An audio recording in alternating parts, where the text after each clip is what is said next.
Chicken gravy தான் செய்ய போகிறோம். 1/2 கிலோ சிக்கன் வந்து நான் எடுத்து க்ளீன் பண்ணி வச்சுருக்கேன். அதுக்கு ஒரு மசாலா அரைச்சிக்கலாம். ஒரு 10 பல்லு பூண்டு, கொஞ்சமாக இஞ்சி,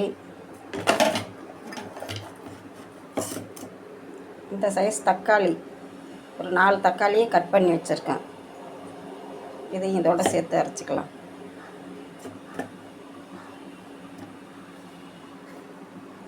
அதோட கொஞ்சமாக ஒரு மல்லித்தழை,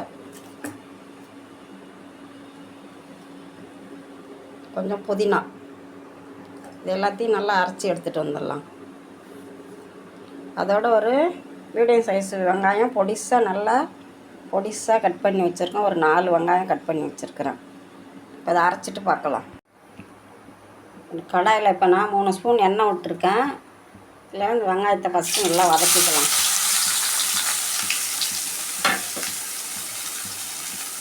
வெங்காயம் நல்லா வதங்கட்டும். நம்ம இஞ்சி பூண்டு பேஸ்ட்டு போட்டு செய்யலாம். அது டேஸ்ட்டு வேறு மாதிரி இருக்கும். நம்ம ஃப்ரெஷ்ஷாக அரைச்சி செய்கிறது டேஸ்ட்டு வேறு மாதிரி இருக்கும். நீங்கள் இந்த நம்ம வெவ்வேறு மெத்தடில் சிக்கன் கிரேவி செஞ்சுருக்கலாம். இப்போ நான் செய்கிற இந்த மெத்தடில் செஞ்சு பாருங்கள். டேஸ்ட்டு ரொம்ப நல்லாயிருக்கும். செஞ்சுட்டு பார்க்கலாம். நல்லா வதங்கணும் வெங்காயம் நல்லா வதங்கிட்டு ஒரு சின்ன துண்டு பட்டை 4, ஒரு 3 ஏலக்காய், ஒரு 3 கிராம்பு போட்டு தனி மிளகாத்தூள் 1 ஸ்பூன், மஞ்சத்தூள் ஒரு 1/2 ஸ்பூன், 1 ஸ்பூன் மல்லித்தூள்,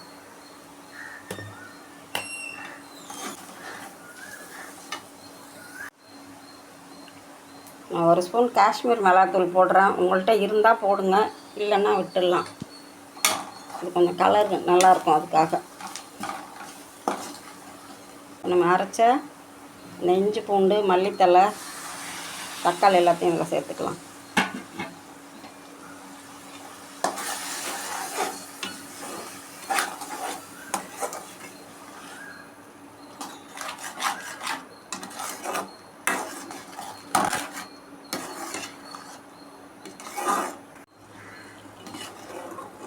மசாலாலாம் நல்லா கலந்து விட்டுட்டு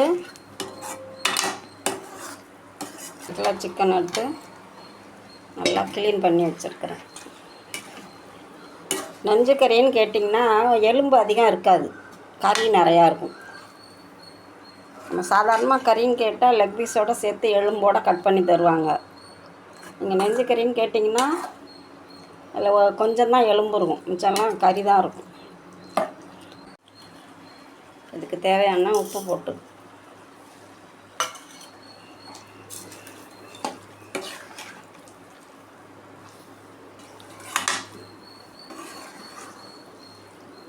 இது கொஞ்ச நேரம் அப்படியே சிம்மில் வச்சு கொஞ்சம் மூடி வச்சுருவோம். இதுக்கு சிக்கனில் கொஞ்சம் தண்ணி விடும். கொஞ்சமாக அப்படியே தண்ணி விட்டு வரது பாருங்கள்.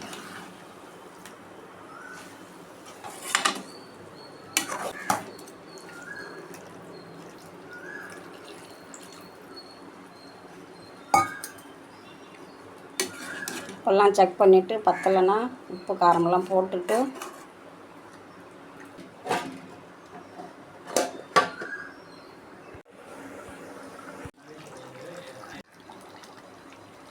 நல்லா கிரேவி நல்லா கொதிச்சுட்டு மல்லித்தழை தூவி இறக்க வேண்டியது தான். நல்லா டேஸ்ட்டான ஒரு சிக்கன் கிரேவி ரெடி. டேஸ்ட்டும் ரொம்ப வித்தியாசமாக இருக்கும். ட்ரை பண்ணி பாருங்கள். லைக் பண்ணுங்கள், ஷேர் பண்ணுங்கள், கமெண்ட் பண்ணுங்கள்.